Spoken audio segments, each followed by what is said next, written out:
Medusa can look at me straight in the eyes right now, and the joke would just be on her, because this bitch already stoned, you know what I'm saying? My colleague said to me today, pardon my French, but you're a bit of a cunt. I said, no, I won't pardon your French. Call me a cunt, fine, but don't be French. Yo, I don't know who needs to hear this, but you can do anything you want. I turned my room into a roller skating ring.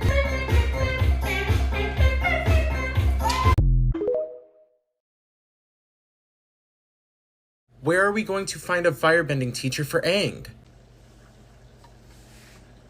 Hi. Zuko here.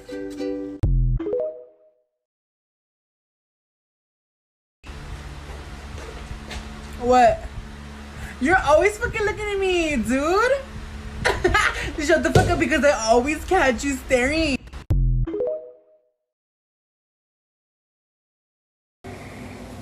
Vanilla? Oh no, I wanted strawberry. Oh, sorry. Here's the strawberry. Thanks.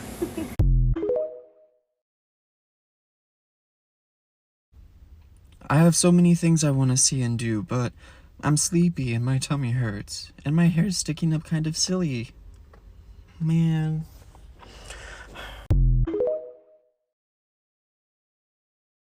Raising a glass to the gays and the guys and the trans and the girls and the big bald men. You better not assume my pronouns, you ain't got a clue what I feel inside. Shake my ass while I play Beyonce, you wanna come fuck me then get in line. Hey, do you want to maybe address some of the inappropriate things you were doing with kids? A 5, 6, 7, 8. Hello, my darling. Hello, my baby. Red leather, yellow leather, red leather, yellow leather. Doe, a deer, a female deer.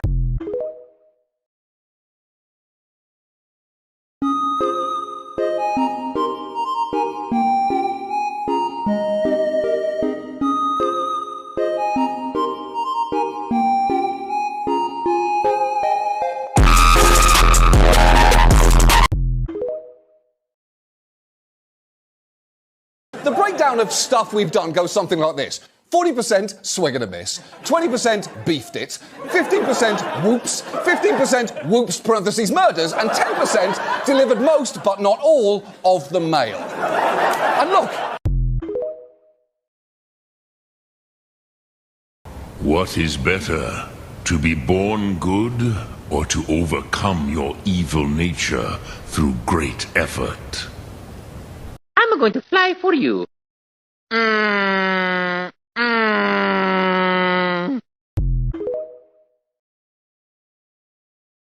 Cap's on, by the way.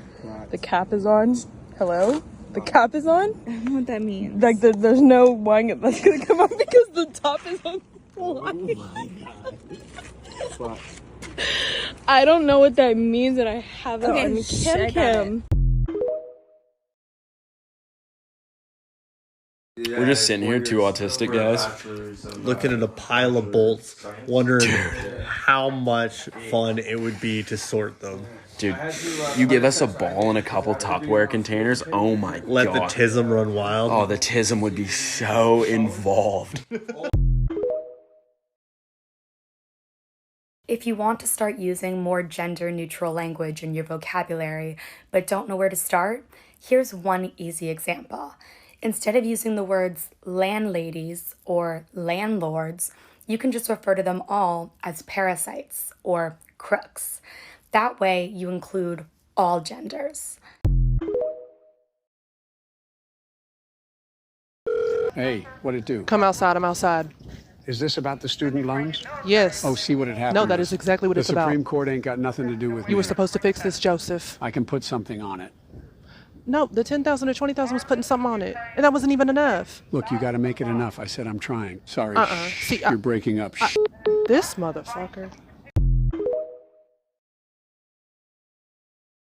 Now, some of you are doing crimes, and that's pretty good, but you're fucking straight. And some of you are being gay, and that's pretty good, but you're talking to the fucking cops. Now, some of you are being gay and doing crimes. And the Lord smiles upon you. He smiles upon you. Hi, homo. It's July, so you know what that means. Homo, no mo. Limp wrist, time to straighten it out. Peel off the rainbow, because it's back to neutrals for you, honey. Lock away your flags and your fans and bury them deep into the earth. Don't even think of lavender in your coffee. And get your can back to the closet where you belong. See you June 1st. This is an easy one. Okay. What's a simp? Oh, I hate this one. We've all been simps. And I'll be a simp if that's what you call a simp, I'll be the simp to the day I die. I don't give a fuck, bitch. We have found new and creative ways to devalue women by just making the men around them feel like they're being lesser than for treating them appropriately. But, neither here nor there, folks. Damn, dude, talk that talk. What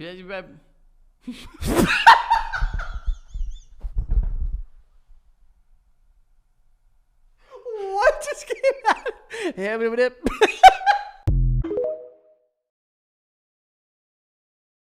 Senator Rick Scott here. Let me give you a travel warning. If you're a socialist, communist, somebody that believes in big government, I would think twice. Think twice if you're thinking about taking a vacation or moving to Florida. We're the free state of Florida. We actually don't believe in socialism. We actually know people, and some people in our state lived under it, and we know people lived under socialism. It's not good. It's not good for anybody. So if you're thinking about it, if you think about coming to Florida and you're a socialist or communist, think twice. We like freedom, liberty, capitalism, things like that. Finally, I can't wait to tell them all about this lore that I've had in the back of my mind for ages. Ooh, that's a 5 on my history check. Oh. Okay. But this NPC seems really suspicious. Roll insight. All right. Oh, just wait until they figure out this NPC's been lying the whole time and... Natural 1. Okay. That's fine, but I still feel like my character would check the room for traps and hidden passages. Okay, Rogue, make an investigation check. I got this. Okay, the Rogue never fails this kind of stuff. They'll definitely find that secret passage. And then comes the Lord. That's another natural 1. Very slight compressions in space-time. Earth here. We got space-time compressions, gravitational waves, signals coming from the pulsar timing array. We're using spinning stars as a telescope to watch some old black holes doing do-si-dos. Now, these waves could be coming from dozens of things. Dark matter, wormholes, even cosmic strings. Because the universe is old, it's been busy as hell, so where the ripples come from is kind of hard to tell. But the drumming and the thrumming of the waves that are coming is the summing of a humming that's becoming so stunning. And it really paints a beautiful tapestry of the ancient cosmos and its majesty. Look, we're just a little planet in the Milky Way burbs trying to understand the universe and how it occurred. And now we have a brand new way to observe, so it's just another win for the whole planet Earth. Well done, guys.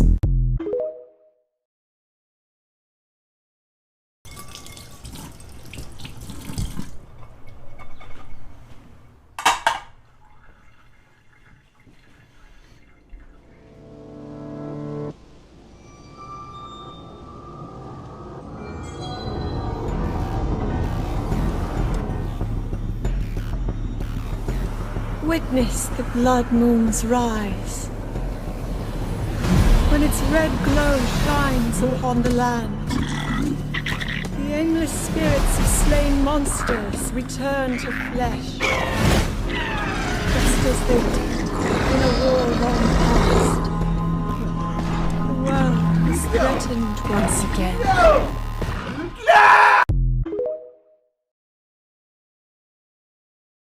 This is Airplane Facts with Max, and a lot of people in my comments and my DMs have been asking me how I actually became an aircraft mechanic. And I actually ended up going to school after somebody once told me that the world was going to roll me because I'm not the sharpest tool in the shed, and she was looking kind of dumb with her finger and her thumb in the shape of an L on her forehead because the years start coming and they don't stop coming. So I sped to the rules and I hit the ground running because it doesn't make sense not to live for fun when your brain gets smart but your head gets dumb, because there's so much to do and so much to see, but nothing wrong with taking the back streets because you'll never know if you don't go, and you'll never shine if you don't glow. And so I ended up going to a Part 147 tech school and getting my airframe and power plant license. And I think that being an aircraft mechanic is pretty cool. So,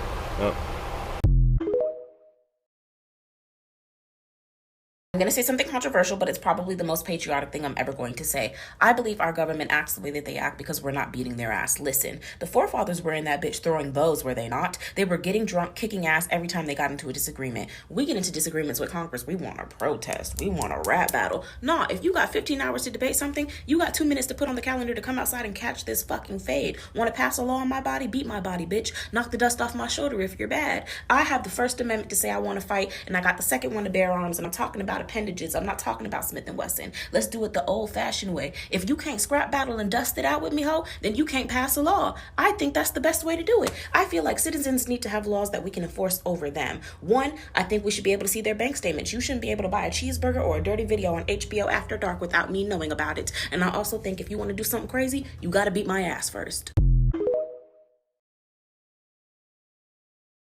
So I was at work yesterday, and these 3 old bags sit down in my section, 3 men, and the first one orders a Bud Light from me. And his friend goes, "You're gonna drink that shit?" And I was confused at first because I forgot about the whole Bud Light thing with the LGBTQ plus community. And he calls his friend who ordered the Bud Light the F slur. And so I audibly am like, "Ew, what do you want?" And he goes, "I'll have a Stella Artois." Bro, you're not gonna be calling your own homeboy the F slur in front of me and order a Stella Artois. You're having lunch with 2 other dudes. That sounds like a menage a trois to me, slut. Ew. I know you watch gay porn. Fuck you guys doing in here? You not fucking hear me? No, I know you fucking heard me because I was out there, I was being my loudest. Oh my god, wow. I didn't know you had a husky. Fuck did you just say? I had my face pressed against the bottom of that door, okay? I smelled sweat and I heard screams of pain. I thought you were being fucking murdered in here. Fuck it, I know how to lay down too, fucktard. Move over. So, like, who the fuck is this guy? Why are you two so sweaty? Wait, were you two? Nah. Were you two fucking playing without me? I thought that I was your... Here you go. I thought I was your favorite... Stop, I'm trying to have a fucking conversation with you. I thought I was your favorite boy. I can be fun. I can be fun. Watch, look, see, look. Oh, I can have fun. No, I can have fun. Wouldn't do what, dude? Wouldn't do what? Wouldn't have fun like me? Yeah, maybe we should go for a little ride, maybe a little trip to the vet. On second thought, I think I was overreacting. I'll just take this and I'll give you two your privacy. Have a good day. What is that rubber thing that you guys have in the trash can? Did you guys get me a new toy?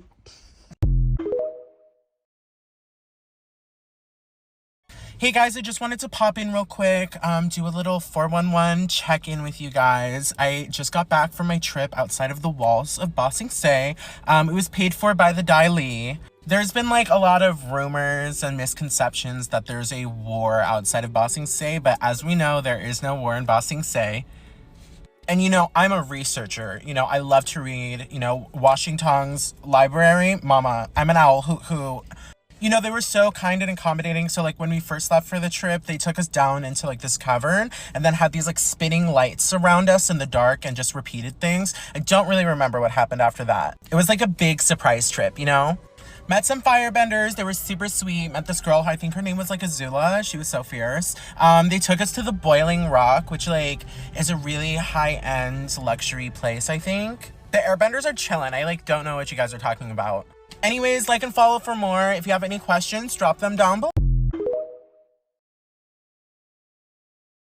A friendly seal has been catching rides with surfers at a popular surf spot in San Diego. He's been bonding with the surfers, and he's even caught some waves, though he's still learning how to stay on the board. Footage of the friendly seal pup has been captured by local drone pilot Ed Hartle, who goes by Drone Dude Ed online. He's seen resting on various surfers' boards, enjoying the nice weather, and occasionally hopping off just to swim over to another surfer. While seals are very common in San Diego and they're known for being friendly animals, the surfers still wanted to play it safe and make sure he wasn't reaching out for help. They called local marine life experts who came out to check on the seal pup, and they determined that he was healthy with no signs of distress. He was just naturally curious and playful. They also noted that he was old enough to care for himself. Seals are protected, so it's illegal for people to touch them or interfere with their natural behavior. So, in accordance with the best advice from experts, surfers have just been letting him do his thing, which has made for some very memorable surf sessions. I'm Jen, and I post something positive every day. And you can see more footage from the baby seal surfer on Ed's account or his website, which are both listed in the caption.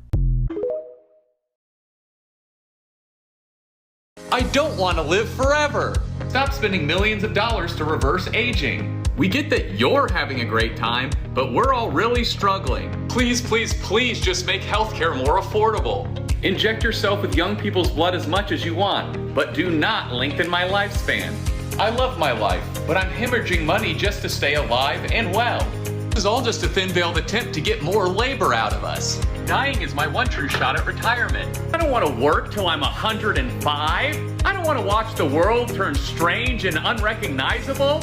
I don't want to see all the politicians I hate serve another 50 years. I want to be released from this pale flesh prison and liberated by eternal non-existence. I want to feel the crushing weight of time grind my bones into dust.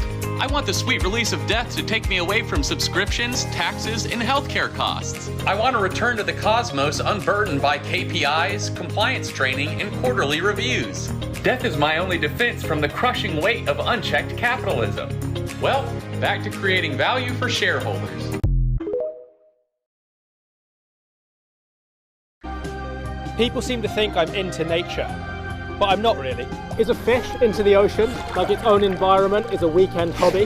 This way of talking about our world, as if it's something you can choose to be interested in, is the beginning of our disconnection. We seem to have come to a mutual agreement that gaps of space separate things. But if I rely on this tree for its oxygen, and it relies on me for my CO2, is there really a gap between us? We don't actually live in a world of objects with gaps between them. We live in a lovely thick soup of energy, and the only separation is in our language. You see, it's not some pure stroke of luck that we happen to find ourselves on a planet where we can drink the water, breathe the air, and eat the plants. It's just that there's no other possible way it could be. You've arisen mutually with the plants and everything else. So of course they feed and heal you, because you've come out of this earth, not into it, and she's eagerly anticipating your reconnection to remind you of what you've forgotten, that you're from here, and you always have been, and you always will be. So no one's into nature, we're just all it. I have a deepening relationship with plants because they are the quiet rebellion against corrupt healthcare and food systems. I have a deepening relationship with plants because they're me.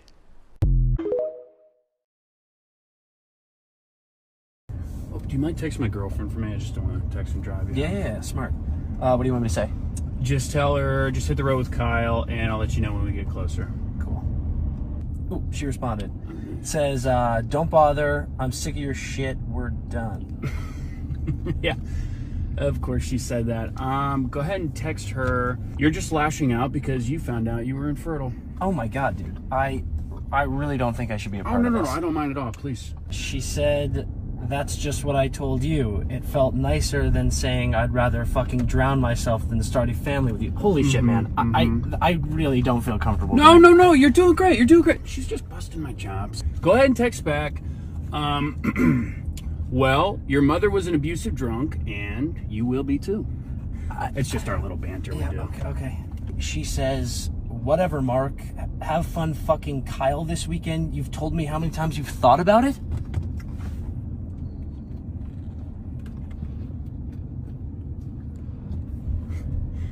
The old ball and chain, huh? The old battle axe. How about let's pull over and we'll grab some food and we can call her. Okay, but would you believe me if I told you they get worse? This one's all about Lebanon. No sugar added? What could that possibly mean? As always, we have the normal slides, the history of the name, milk, and the history of the flag, all that good stuff. Then we get into Lebanese music. What? Option 1 is pick me, choose me, love me. Then we have don't pick the other one, please. He's such a pick me. This cannot possibly go well for me. I feel like I need to go with option 2. Option 1 has not done well for me recently.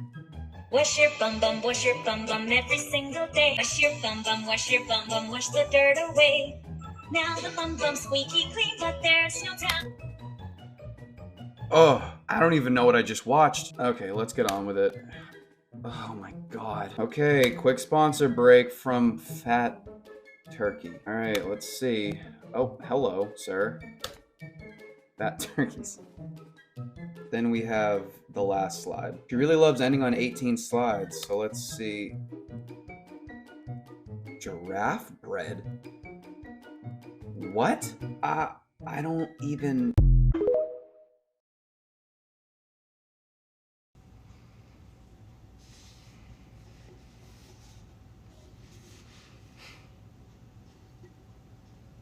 Hey everybody, it's been a while.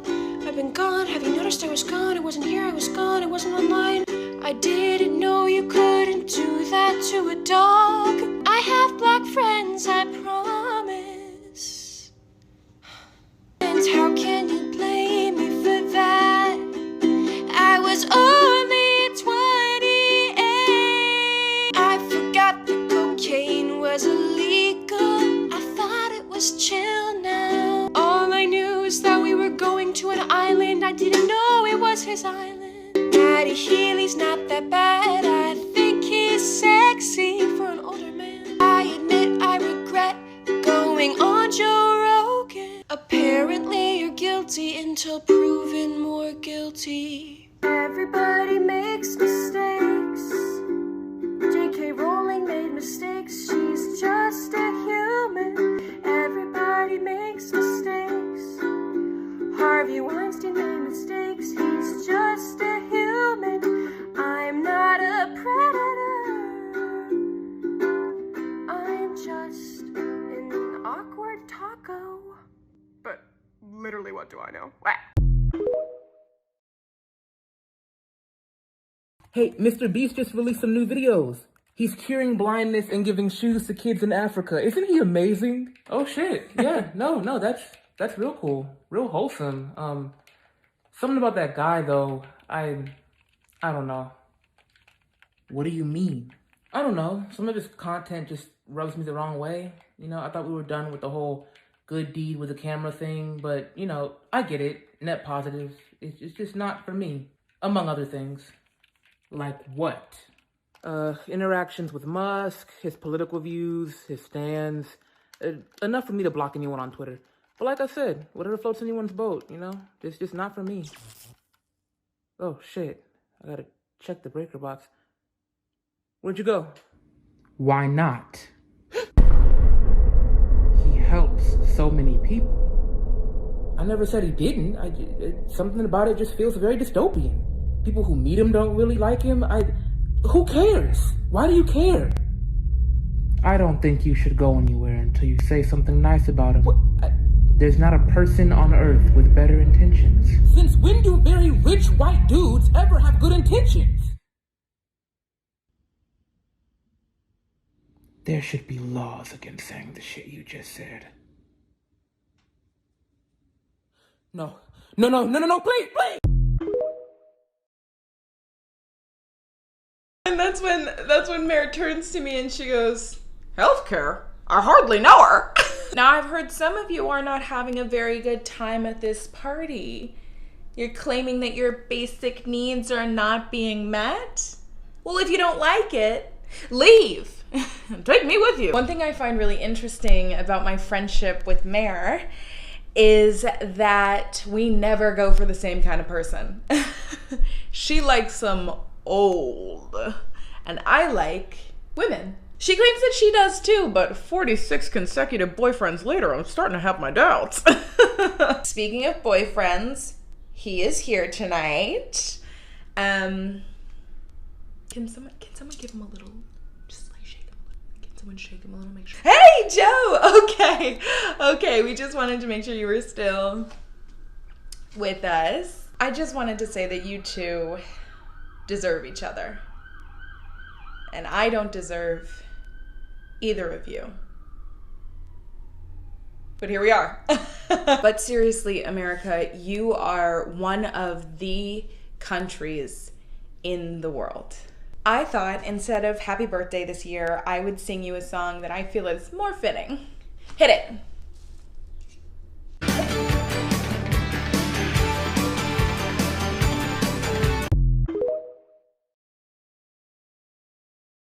heard you folks are having a bit of dragon trouble. Oh, yes. Or should I say, were having.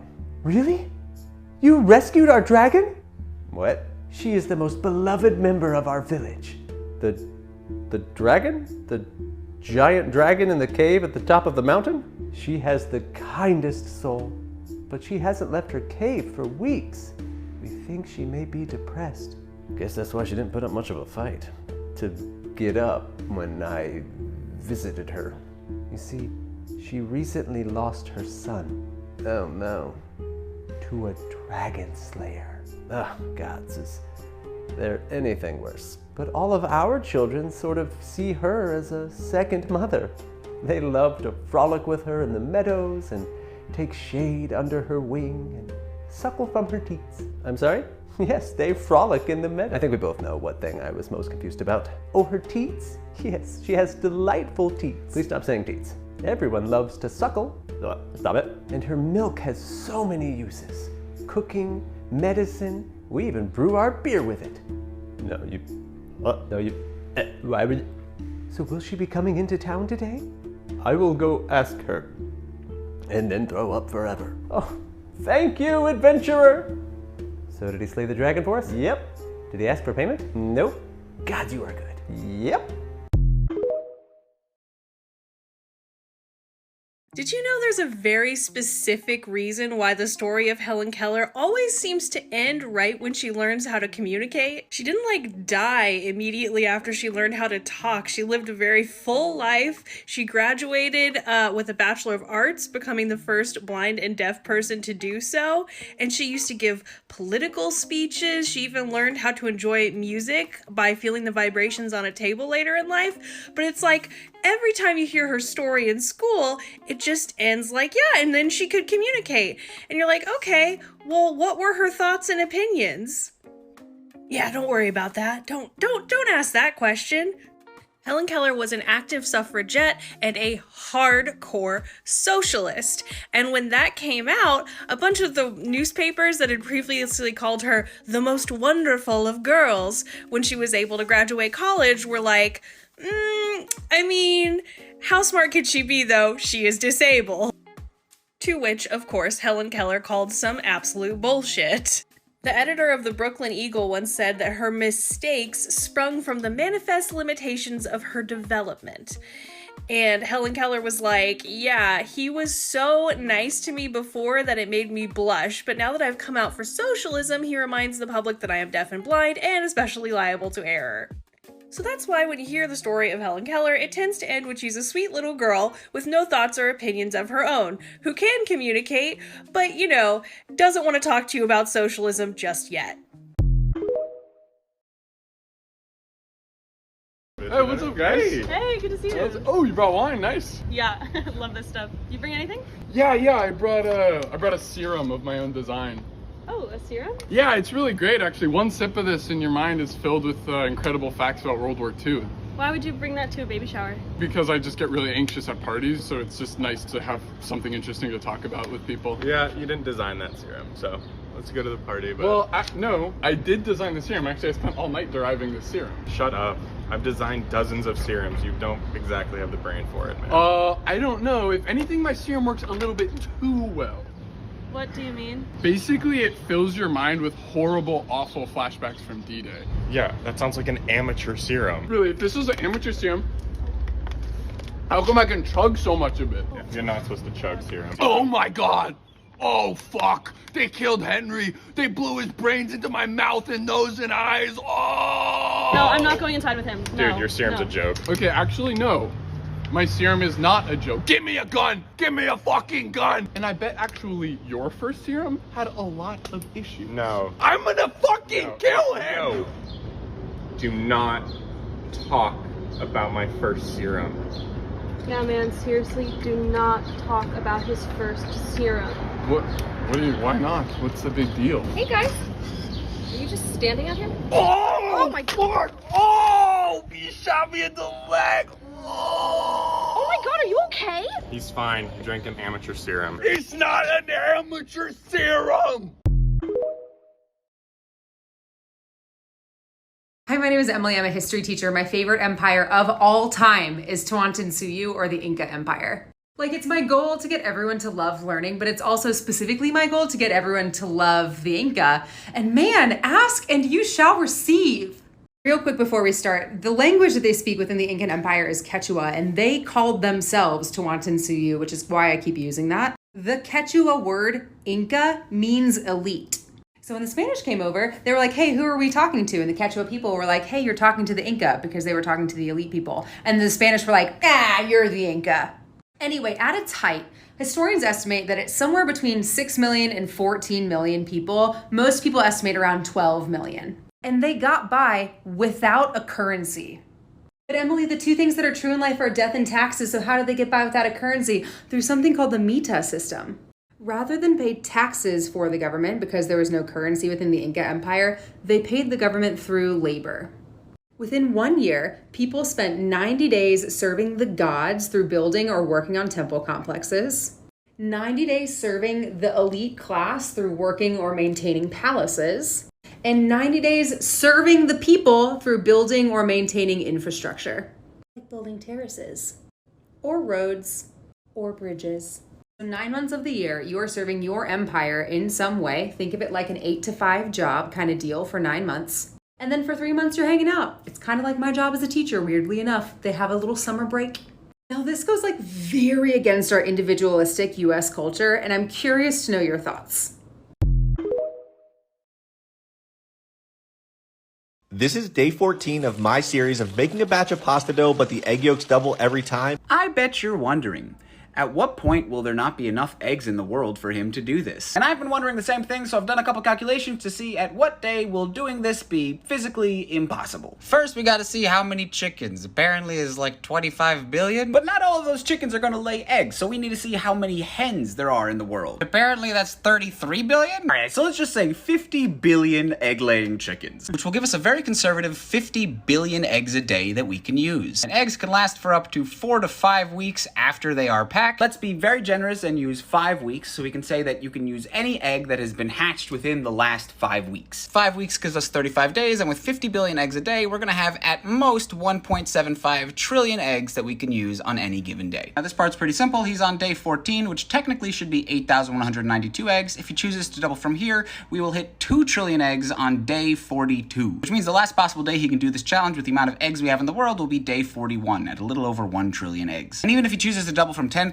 which is the amount of eggs he has today, he will still hit that 1 trillion mark on the 41st day. So that'll still be his last day. Now you're probably asking, is it even possible to crack over 1 trillion eggs in a single day? Well, let's see. I see he's from Pittsburgh. Let's assume the entire state of Pennsylvania helps him out. Every single person would need to crack about 85,000 eggs in order to finish within 24 hours. And crazily enough, 1 day is 86,000 seconds. Which means when he gets to day 41, he will need every single person in the state of Pennsylvania to crack 1 egg per second for 24 hours straight. If you make it to day 41, I'll go to Pennsylvania to help you out so you can finish a little bit faster. Yes, so while Subaru is the company that perfected brand integration into gay culture, every brand stands on the shoulders of the work Absolut Vodka did to reach out to LGBT people. In 1981, a couple years after the Swedish brand was introduced in the US, Absolut started doing research on what groups are trendsetters that would be able to proliferate the vodka, and found that gay people were those exact trendsetters. Absolut was the first brand to realize that gay people are cool, and if gay people like your product, soon everyone will like your product, so they started doing targeted marketing to gay people and specifically to gay men. Absolut was the first mainstream brand to put ads into LGBT media outlets such as The Advocate and After Dark, eventually becoming one of the largest sponsors across all LGBT media. A lot of the Absolut marketing was focused on the iconic shape and design of the bottle itself, which highlighted transparency, authenticity, and boldness, ideas that had a lot of simpatico with the values of gay people. Absolut hired out gay artists and designers like Andy Warhol, Keith Haring, David Spada, and Tom Ford to design artwork for Absolut ads that gay people would easily recognize. But Absolut decided they wouldn't stop at ads. They spearheaded the idea of being an LGBT brand ally. They were the first major brand to partner with LGBT organizations such as the Human Rights Campaign. They were a founding sponsor of the GLAAD Media Awards. And during the AIDS crisis, while many companies pulled back their support of gay people, Absolute doubled down and fundraised for HIV/AIDS charities. In fact, Absolute has donated more money to LGBT causes than they've spent marketing their product to LGBT people. Today, Absolute is one of the most prolific vodka brands in the world, and reaching out to the gay market certainly played a part in that. But even 40 years after they first started to cultivate the gay market, the company still, more than most other brands, advertises to gay people, partners with LGBT organizations, and support LGBT political causes. Absolute was the company that paved the way for all brands to view gay people as a distinct group worth cultivating as a market, but also worth supporting as a community. Did you know that Johann Sebastian Bach wrote a piece that could be played forwards, backwards, and upside down at the same time? It's popularly known as the Crab Canon, which was written for King Frederick II of Prussia. Now, it wasn't unusual at the time for composers to have written a piece specifically for a royal court to display their ability and their skill, and this is a perfect example of mathematical composition and music theory. Playing it forwards is already interesting enough with contrapuntal motion, but playing it backwards is even more brilliant. Diatonically and chromatically, everything functions together. Those are just fancy music theory words for it sounds good. Melodically, it fits, and your ear doesn't feel like it's doing anything too crazy.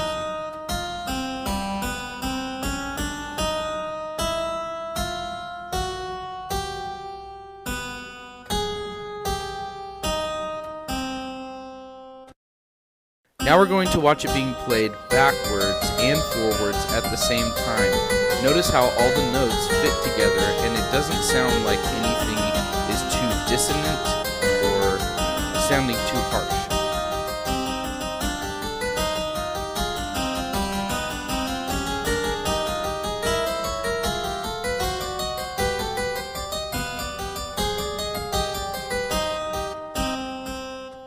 Now we're at the place where it can be played in what's called retrograde inversion.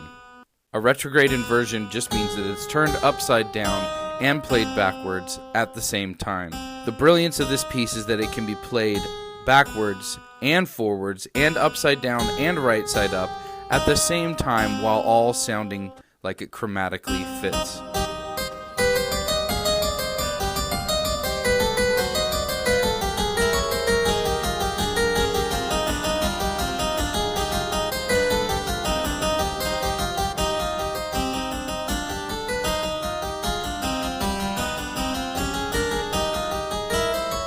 This is the absolute genius of Johann Sebastian Bach and why we consider him one of the greatest composers of all time. Let's start off with a piece of traditional Western animation, specifically East Coast Western animation, even more specifically a Fleischer Brothers cartoon.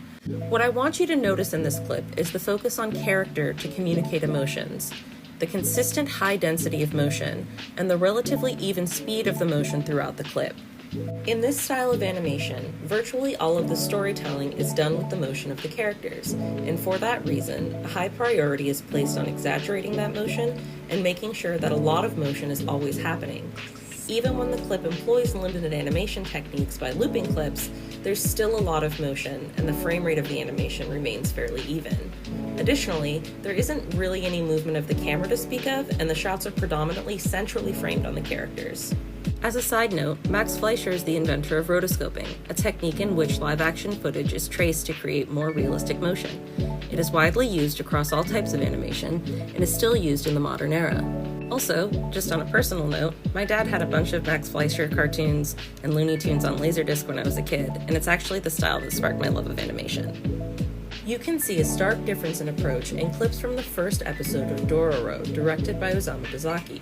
Dezaki took influence from post-war Japanese cinema, such as the films of Akira Kurosawa, in order to create compelling visual storytelling with extremely limited animation frames and sparse motion. Rather than relying on exaggerated and high-density motion, which requires consistently high frame rates, early anime directors borrowed shot composition techniques from cinema, and were able to convey emotion and build atmosphere with creative framing, diversity of camera angles, and panning shots, all while working within extremely limited budgets and rushed timelines. They would then interject these very limited pieces of animation with bursts of higher frame rate and more dynamic animation for key scenes.